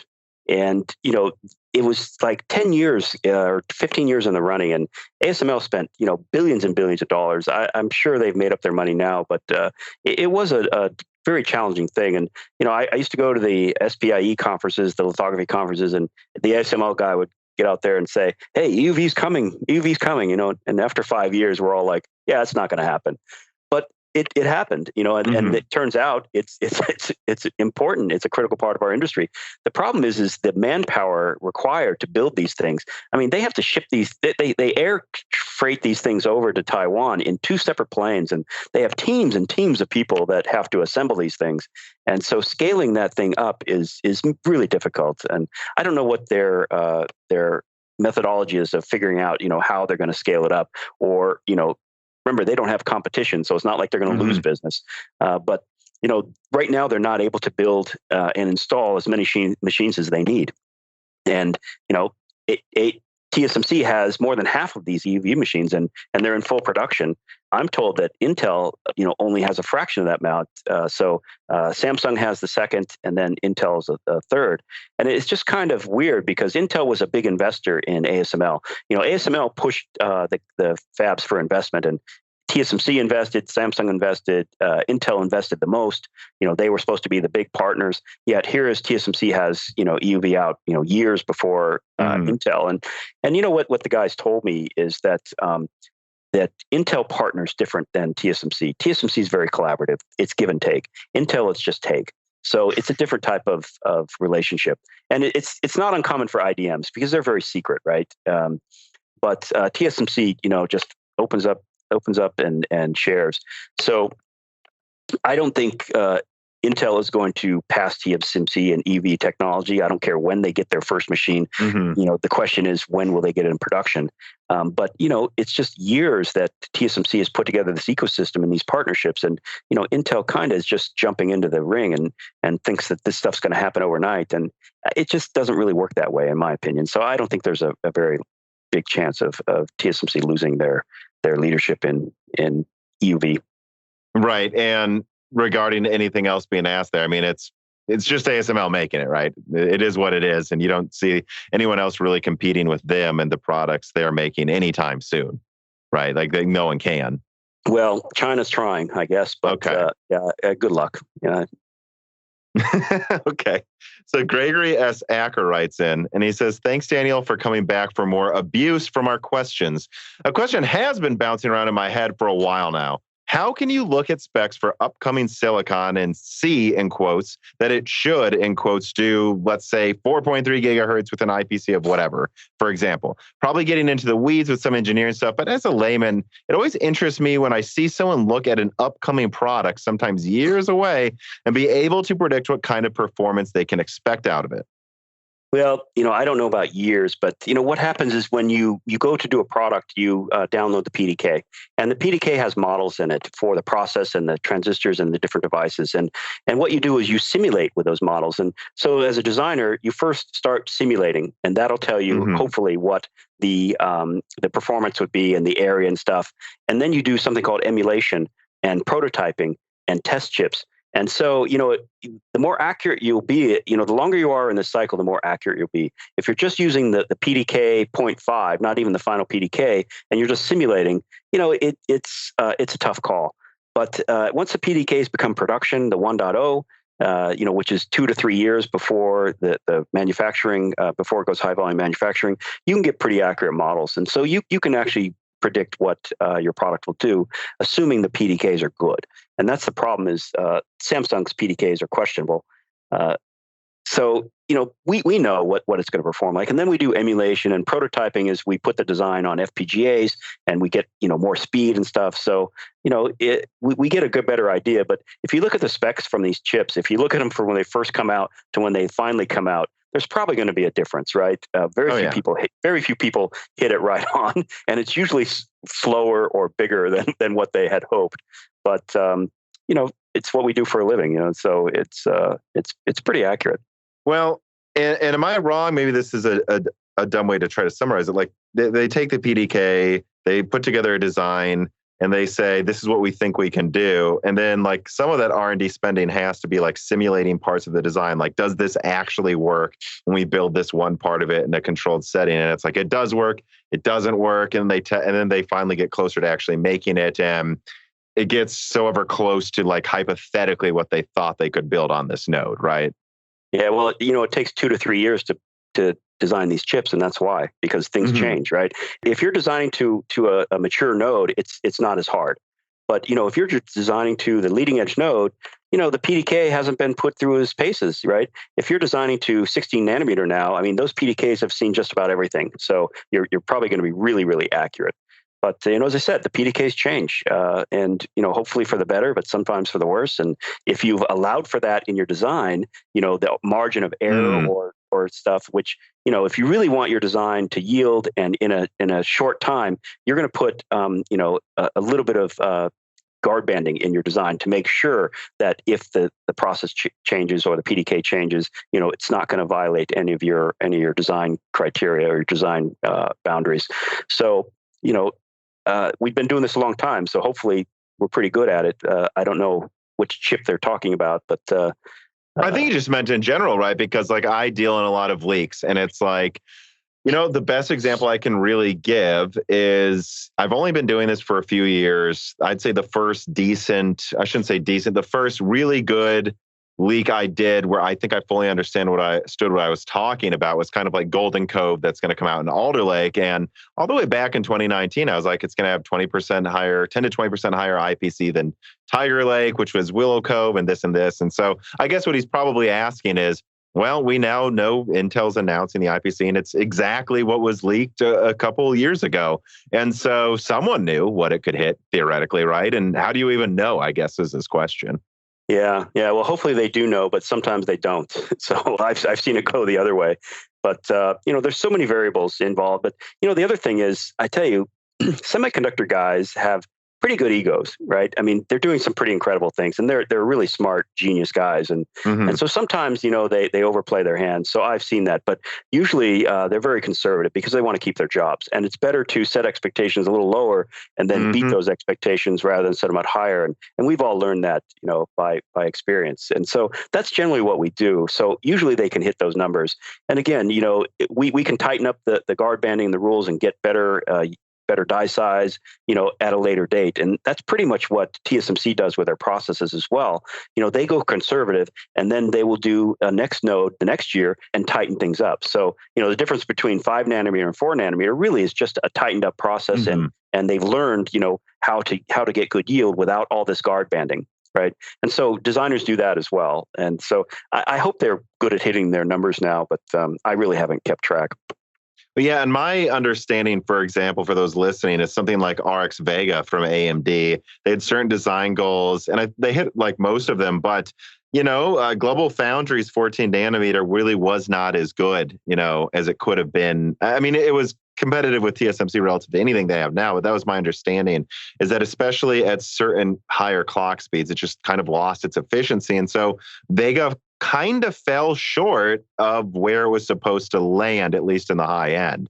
And then there's other examples right now that I'm covering, like RDNA 3 coming out second half of next year, where my understanding is they were designing this architecture around certain parameters, and they just really weren't sure if the manufacturing for like putting cache on top of the die and like what you're going to see with Zen 3D by the beginning of next year would really be up to where it needs to be to hit their top performance goals. And now we know that they're getting it to work, and they were trying to get Vcache to work since with Zen 2, right? And so that's like just another example of like planning ahead and then kind of planning a design to work one way if they can get one thing working, but if it doesn't, making sure there's room to have a decent product without requiring this other technology or something. Sure, fail safe. You have to realize that people put their careers online with these chips, right? If you screw up a chip, your career is going to be sidetracked or extinguished. So they're pretty careful. But we have all these tools and experience, so we usually know what chips are going to do. But the problem is the processes, and if it's a stable process, you're going to do well. If it's not, you're not going to do well. The GlobalFoundries 14 nanometer, it was a copy exact of Samsung's 14 nanometer. And so Samsung's 14 nanometer had the same problems. And those just bled over to poor GlobalFoundries. QH Freddy writes in and he says, advanced packaging was the name of the game at Hot Chips this year. So I have a question about it. Well, advanced packaging is enabling more complex designs, going beyond reticle limits by combining them. It appears to do little in terms of improving efficiency. What routes do you see being taken in the next decade or so to drive efficiency, if anything? And do you think that a paradigm shift like processing and near memory will play a role? On a side note, I wanted to thank you guys for getting the SemiWiki podcast on Spotify. It's made keeping up on the great interviews you guys have much easier. Well, I love this guy. Unfortunately, I can't answer his question. This is a packaging question. I'm not even sure if I can even find somebody to answer. It's a really tough question. So I don't know. I'm going to have to pass. Yeah, let's at least touch on that for a second, though. You would say the overwhelming majority, and I had an Intel person tell me this the other day. They're like, if you can do it monolithic with decent yields, you should do it monolithic because it will always perform better with better efficiency. You go non-monolithic when that's the only way you can make something big enough, right? Would you agree with that statement? Well, I think last time we talked, I told you chiplets was cheating, right?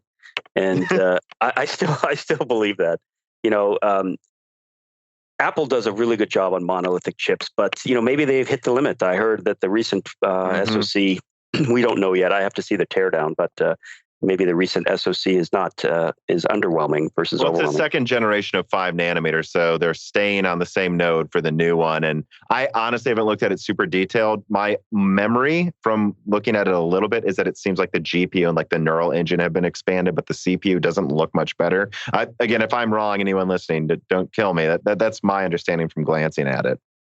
Yeah, it's actually not the same node. It's the current iPad or the iPhone product SoC is what TSMC is calling 4 nanometer.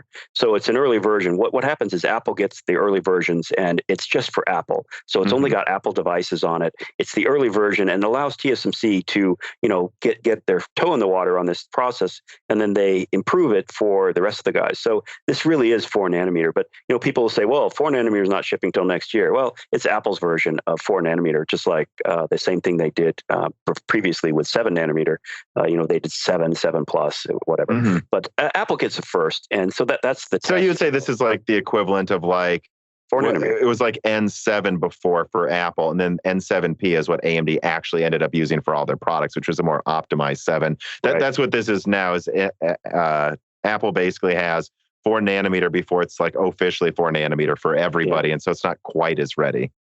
Well, it's ready for Apple, but it's not ready for the rest of the people. So it's low power for SoC with just the Apple devices on it, which makes it easier for TSMC. But once they have this experience, then they can use that to, create a much broader, richer product for the rest of the guys. So it's not the same process. They never do the same process. It's always an improved version of the previous process. And TSMC leverages that and calls it another name and markets it as 4 nanometer. Same thing with 6 nanometer and 7 nanometer. They did that. But that's the only way TSMC can get a new process out every year. They just improve upon, the previous one. 3 nanometer, I mean, if you look at it, it's really not that much different than 4 nanometer. It is better. You're going to get more density and stuff, but it's not a huge leap. And that's why TSMC is able to do this, because they're taking half steps, versus Intel taking shark bites, of technology. But I need, I'm going to buy a new iPhone. I have an iPhone 10. I don't care about the processing speed. What I want is better connectivity and a bigger battery. I use mine for sailing and flying. I'm a pilot as well. And so I have navigation apps that are better than the equipment in the planes and the boats. And it's in my hand, so as long as I don't drop it overboard, I'm okay. But, that's what I need. And I don't need something that does more whetstones than something else. So I think Apple knows that. And I think they're going to have a really nice upgrade cycle. But I think battery is the biggest limiting thing. I mean, people will buy new phones to get better battery, right? And so, but we'll see with the teardown. We'll see what it looks like. But it is a new process, or the newer version of the 5 nanometer, which TSMC will rebrand as 4. So that is interesting. Thanks for clarifying that. But so then to go full circle, do you still believe that chiplets are cheating? And it sounds like you agree, though, with what that Intel person told me, which is that you always want to go monolithic if you can, because it's going to be better, all things considered, right? Yeah, because you have to hook these chiplets together, and this is going to be the new turf war. Is Intel has their own way of hooking up their tiles, right? They call them tiles, and they told me they called them tiles, and I'm like, that's kind of like for a bathroom, right? Why can't you just go with chiplets? And but chiplets are also kind of weird. But it's a different way to hook them together, and Intel has their own way. It's a secret sauce way. They don't share it. So if you want to use Intel connectivity, Intel has to do it for you. TSMC is a little more open about it. They're sharing it with partners, and I think AMD is going to do a pretty good job of this chiplet thing. But the issue is if you can't yield on a big die, it's really bad. So if you can't yield on these little dies, you can just pop a new one in, right? If your design is four chiplets. Four separate chiplets. If one of those doesn't yield, you can throw another one in, and you're only losing a fourth of the area, right? So, if AMD is going to have yielding problems, that definitely go chiplet. But if you want the highest performance, you need to stay monolithic. I don't know why they wouldn't. It definitely saves money doing chiplets because you can use old ones. They don't even have to be on the same process, right? They can be, multiple different processes, different vendors. According to Intel, they're going to use 5 nanometer TSMC and 6 nanometer TSMC dies as tiles for their products. And that's great. But boy, I think if you had a monolithic chip, and I'm old school, I think that would be a much more effective design. But I understand, it's quicker. You can use old chiplets and put them in. You don't have to redesign. If you have a yield problem with one of them, you don't kill the whole product. So it's a good fail-safe, and I like chiplets because it's going to enable more design starts because people are going to be able to save money on reusability. And that's what I think Intel's big plan, right? Pretty clearly is. It seems like Meteor Lake's going to combine, as far as I can tell so far, talking to people, is like a core chiplet, maybe an I/O one, a GPU tile, maybe sharing GPU tiles with GPUs that you just use as a GPU. So you just make one tile used for Meteor Lake's integrated graphics and for combine a few of them for a desktop card, like a neural engine chiplet. I think that's the idea, right? And especially when you look at Intel, how they have different design teams all over the world working on different things. The ability to just have one team make theirs work and then put it in with somebody else's. I'd say there's a real advantage to that, though. But I guess You're saying monolithic's not going anywhere for a lot of different designs, though. Well, especially for mobile, right? Because the chiplets are going to be bigger packaging. They're going to be bigger designs. So I don't see Apple doing chiplets or Qualcomm doing chiplets. But, I see a need for them. And again, if they enable design starts, I'm all for it.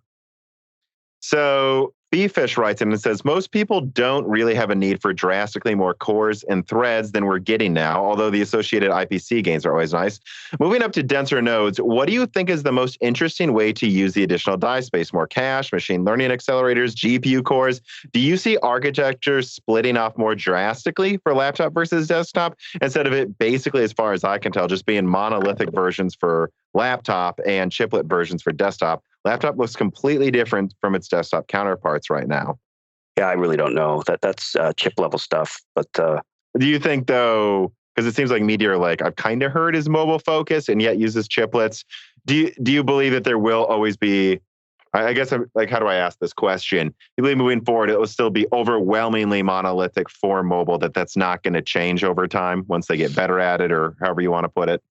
Well, if mobile, I'm talking about phones. If you're talking about laptops, I don't think that's really mobile, right? Okay.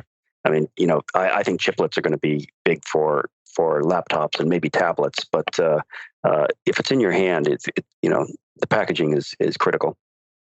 So let me ask this.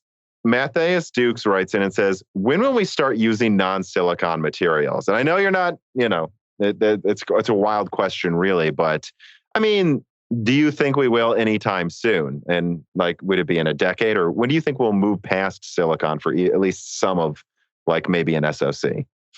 I don't have a lot of interest in that because I'll be dead. So, that's my answer. I don't think anytime soon. You don't. So in other words, I assume you plan to live at least another 10 years. You don't think we'll move past silicon by 2030 then? No, I think I think I got another 9 years. I just turned 61, so I give it another 9 years. Oh, come on, man. Look at, yeah, I know there's a pandemic. I bet you live at least another 30. Give yourself some credit here. Could be. My grandfather lived 102, so I'm going to try and beat that. So I read a lot of papers, and there are papers for new materials coming out, but I listen to TSMC, and they're not even there yet. So maybe 10 years. That would be my guess, but probably not for the next 5 to 10 years. Maybe after that. Okay, I mean, because that makes sense. Because the second there's so many, like, you'll see, college made this one nanotube thing, and it's like, yeah, you made like 10 transistors on a table. Let me know when you can make trillions of them on one thing, and then also when you can do that better than like a silicon that's been refined for 50 years straight. That's really the challenge there. But I guess you're saying optimistically it would be a decade, and you think that's optimistic. The problem is just doing it, like, IBM does all these nice chips, and they have 5 nanometer, 2 nanometer. I don't know what their latest inventions are, and you have to understand that IBM is a patent house, so they do a lot of patents. Mm-hmm. But they never go into high volume production, right? So there are possibilities there, but in order to get a technology into high volume production, you have to have an ecosystem around it, which means design tools. And Intel did their own design tools, so they came out with FinFETs before everybody else. And TSMC could have theoretically put out FinFETs at 20 nanometer, but they didn't have the design tools ready, right? We have a huge ecosystem that we have to drag behind us, so it's not going to happen that quick. I'm sure IBM is going to come out with it first and say, "Hey, look, we did this," but they're not making any chips, right? So it's patent play. Carbon Cry asked that, though. He says, Daniel, could you talk about the differences between stuff like IBM 2 nanometer and actual HVM-ready nodes? When IBM showcased the 2 nanometer wafer, a lot of people got confused why IBM is so far ahead of other fabs. Not to mention, IBM isn't a foundry anymore. Yeah, we did a couple write-ups on SemiWiki. The one write-up, 50,000 people read it. It was crazy. So that really was a hot button. But the fact of the matter is they're a research and development facility. And think about what happened to GlobalFoundries, right? Mm-hmm. They bought IBM, and they got IBM technology. And IBM was the first one out with 7 nanometer. By the way, they had their 7 nanometer announcement in joint with the university up there, Sunny Poly or whatever. And what happened to GlobalFoundries 7 nanometer version?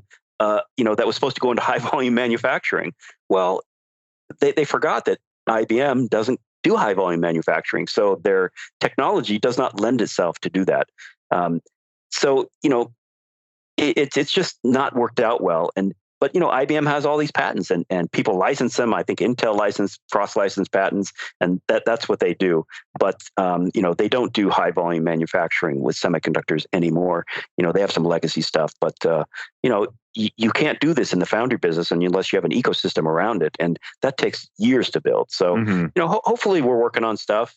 But I've seen nothing in the papers that are even close to being usable. But the ecosystem is going to determine when it's put into high volume manufacturing. So you're going to have to wait. Yeah, I remember when I saw that IBM 2 nanometer thing, and I honestly didn't even pay attention to it because I was like, whatever this is not going to be in products, guys. So goodbye. I'm not even going to read this. That's honestly what I mean, like, because let's just, the first question I just asked myself is, do I think IBM is about to start producing 2 nanometer chips out of nowhere for products before TSMC? Yeah. I do not think that's likely to happen. Well, Google IBM 7 nanometer and then Google IBM 5 nanometer, because they do it every couple of years, right? And then everyone forgets. And they get accolades and they get patents and I guess they get funding behind it. But yeah, I mean, if GlobalFoundries, who bought IBM technology, if they couldn't get into production, I don't think it's gonna get there anytime soon.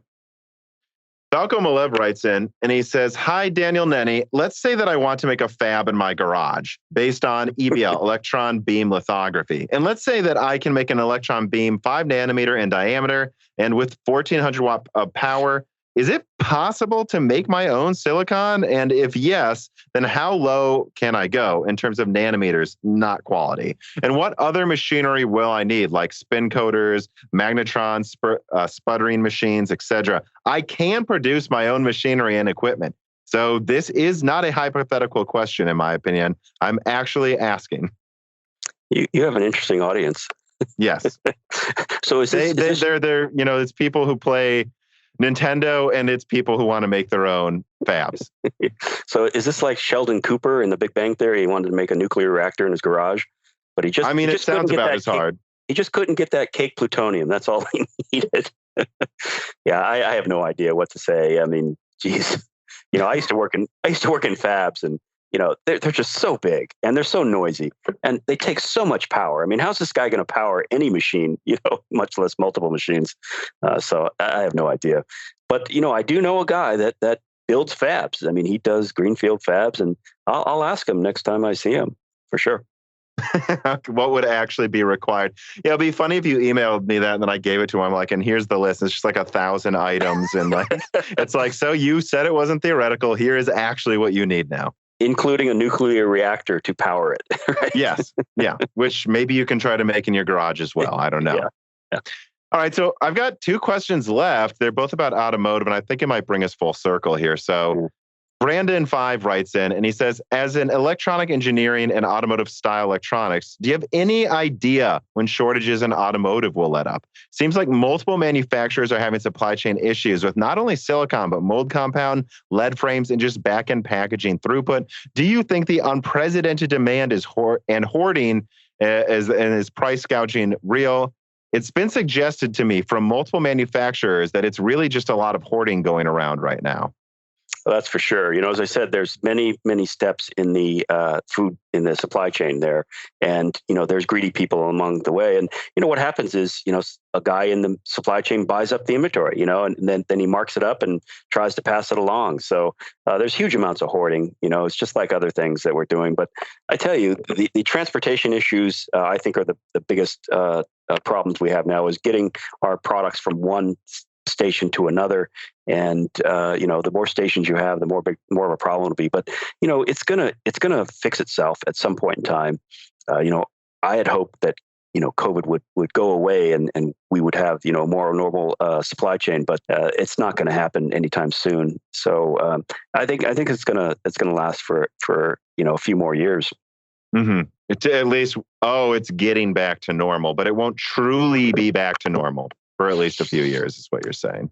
Well, our hospitals are full over here in California, and we have a pretty high vaccination rate. Here too in Nashville as well. Maybe lower vaccination rate as it turns out for us, but yeah.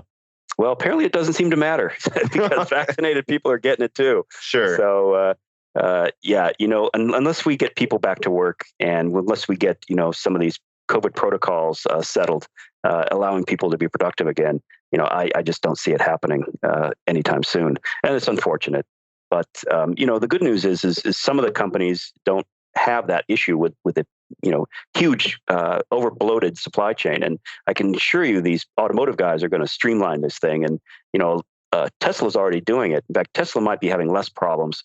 One, they don't do as big a volume, but 2 is they're doing their own chips. Right. Mm-hmm. And so and this is going to teach people, and this is going to be a boom to, companies like TSMC, is they're going to teach people that you have to control, your silicon destiny. And so, hopefully lesson learned, but the automotive guys are going to have it at the worst.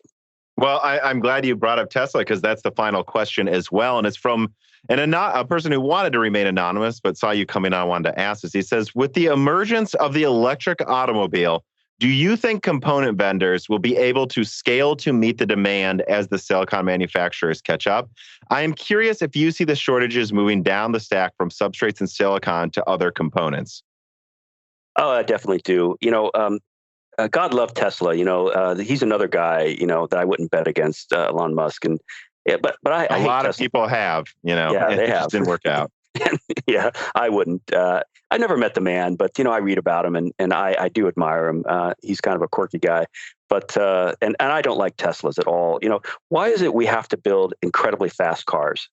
I mean, and I'm nowhere to talk. Because Zoom is fun, man. I mean, come on. Yeah. Well, so I own a Porsche Carrera Cabriolet, and it used to be the fastest production car, and boy, these damn just this little Tesla. It's like they have this compact version. This little bubble version of a Tesla.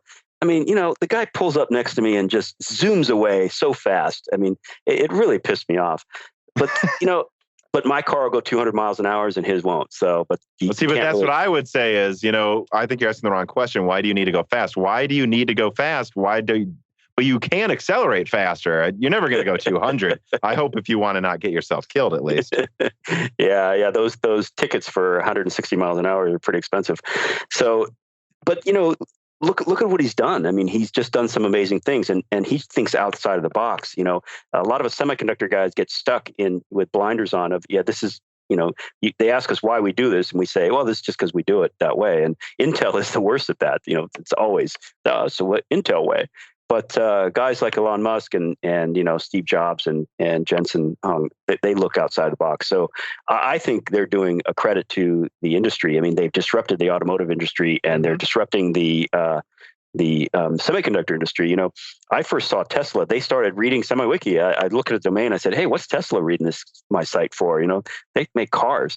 But then I looked on LinkedIn, and they had teams of semiconductor guys I knew, and a lot of guys from AMD.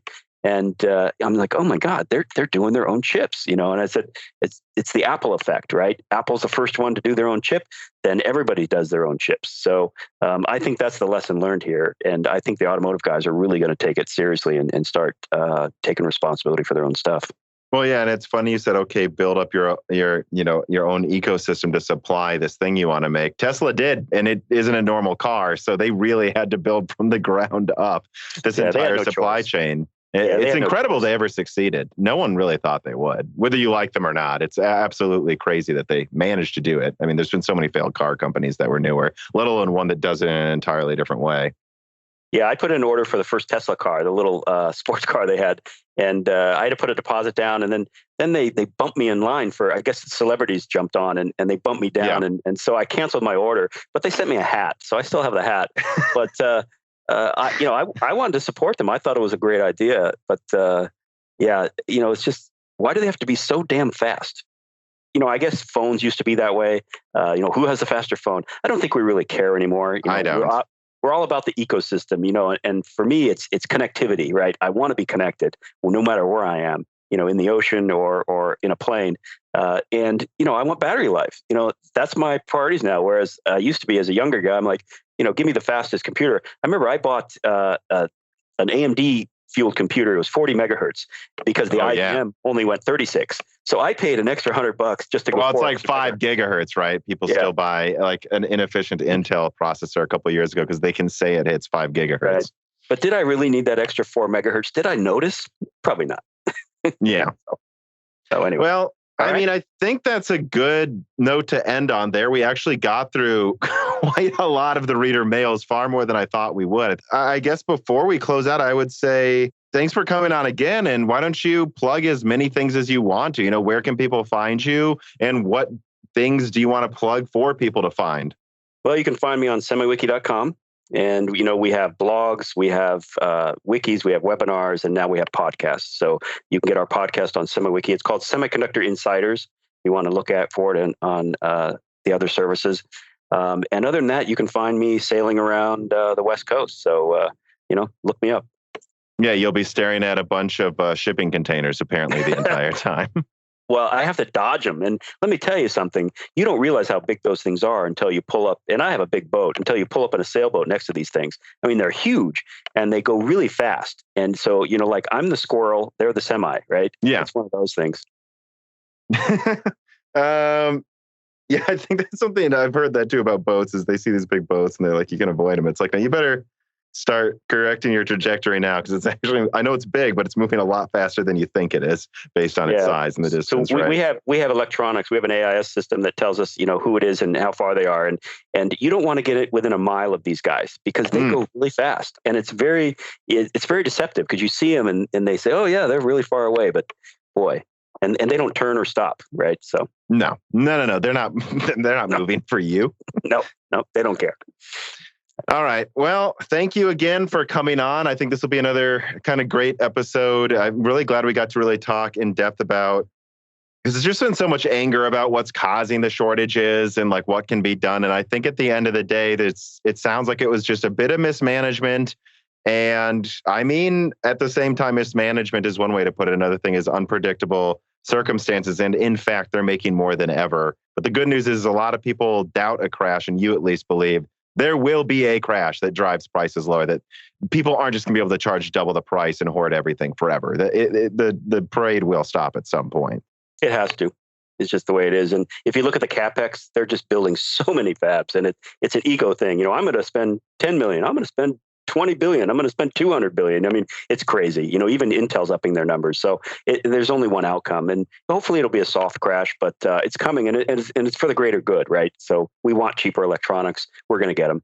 Yeah. And I mean, the thing that I always kind of thought that, but the thing that really convinced me was hearing recently in the past couple of weeks, everyone tell me, everyone's buying 4 times what they need. The second you hear that, it's like, it's an arms race. It'll crash. Then it's going to. All right. Well, thanks for coming on. And thank you to everybody for listening. This podcast was brought to you by the YouTube channel and website Moore's Law is Dead. Moore's Law is Dead and Broken Silicon are trademarks of their creator, Tom. That guy is me, and I am indeed the creator, editor, writer, and showrunner of Moore's Law is Dead podcasts, videos, articles, and other media. However, I don't do this alone. Moore's Law is Dead is a team with Broken Silicon co-hosted by my brother, Dan, audio editing by Gerard Cortez, and special assistance by Carbon Cry. Find all of our information, including the information of sponsors you can support, at www.mooreslawsdead.com. If you would like to send fan mail or hardware to us, please mail parcels to Moore's Law is Dead at P.O. Box 60632 in Nashville, Tennessee, zip code 37206. And speaking of fans, patrons are what makes Moore's Law is Dead content possible. The aging business model of spamming ads all over the content is dying. The future of media will be built on fans paying for the content they actually want to exist. And so if you have the extra money, but only if you do, please consider supporting us. For just $2 a month, you get access to the exclusive podcast Die Shrink, voting on subjects of future podcast episodes, the ability to have your questions read aloud on Broken Silicon, Die Shrink, and Loose Ends, and of course, access to the Moore's Law is Dead Discord full of like-minded people who would love to meet you and talk to you about computer hardware. I am one of them. Additionally, higher tiers get access to ad-free episodes of Broken Silicon, the entire back catalog of Flyover States podcasts and other projects Moore's Law is Dead has done, and thanks in the credits of videos and other perks as well. And hey, if you can't afford to support us, please do share Moore's Law is Dead videos and podcasts with friends and family on social media, Reddit, and forums. And give Broken Silicon a 5-star review on Apple Podcast or your preferred podcast app. All of this really does help so much. And if you'd like to advertise on the podcast, hire Tom for consulting, or are a person of interest who would like to be a guest, please reach out to the email address mlhbdead@gmail.com. But as I said, this podcast would not be possible without its patrons supporting it. And so now it is time to give a personal thanks to the greatest of the fans. The following supporters are at the 10 gigahertz or higher producer levels: Brad Mellon, Telos, GUK, Benny Berlin, Justin Yant, Thomas Rupp, I Love You, Lynn and Jim, Ivan K, Tom Bailey, Muhammad Al-Kawari, Frederick Lau, Metrocore, Justin Pear, Zachary Martin, Terrence Herod, Drita Full, Phil S, D31337 Antics, The Ninth Dude, Jesse Jaskiwiak, Josh Law, JBG, Travis Gooding, The Mechanical Philosopher, Evil King Kilo, Fatboy Deesru, Daniel Hyde, A Guy in PA 81, Nathan Mose, Cole Addict, Matt Salem, Aaron Close, Juan Garcia, Matthew Landavazo, My Name is Nobody, Judson N, Alethros, Jensen Wang, There's a Kitty, Greg T. Wanchik, Ivan 214, John Jameson, Benjamin Cannon, Matthew Lane, Mark Raidmaker, Jan Rauner, Chris Licata, Michael McGee, Ali Robertson, Eric Jackson, Jonathan,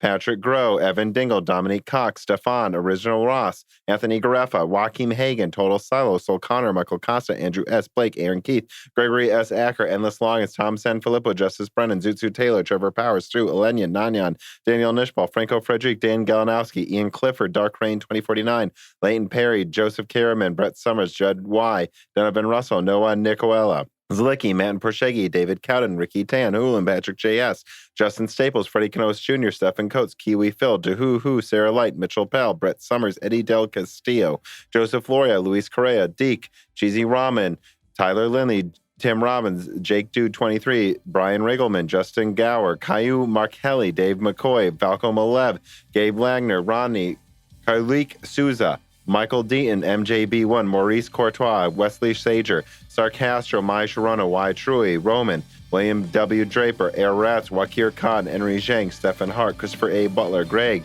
Peter Moore, Amiable Chief, Justin Thomas, Sam Miller, Semi Malas, Kevin Chin, Shakir, Nick Rakin, Holden Mobley, Matthew Lazier, Arpit Sharma, Meat and Pork, Jimmy NG, Mads, Gordon Freeman, Benjamin Oshley, G-Jits, Shield TV, Couteau, Aaron, John Wissink, Sam Vance, Mark Mitchell, Brucha, Jeremy Show, and James Anderson. And thank you to Sahara for the music.